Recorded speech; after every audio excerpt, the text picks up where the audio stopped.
ЗАГС пошла. Такая история была, когда Абрек Залимхан болел, он услышал про одного знахаря из Ногайских степей, про одного нагайца, и поехал к нему. И попросил его, чтобы он его вылечил. И обещал ему заплатить. Он сказал: я сперва возьму за твое лечение, потом посмотрим.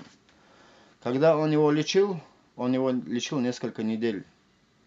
Точнее, около 1,5 месяца он его лечил. А в тот момент за голову Залимхана было объявлено 18 тысяч рублей царскими деньгами. Это была очень крупная сумма денег. И за ним охотились очень многие. И когда этот человек вышел в степь приглядеть за своим стадом, он увидел одного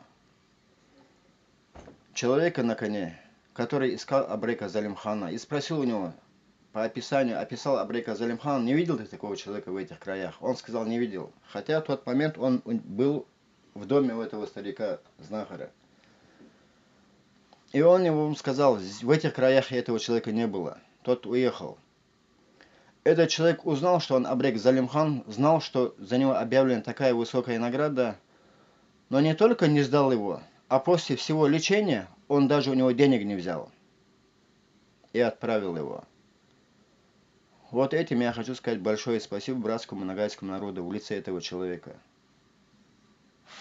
Это у вас из поколения в поколение передается вашему роду, да? Да, Среди чеченцев, да? да, среди чеченцев.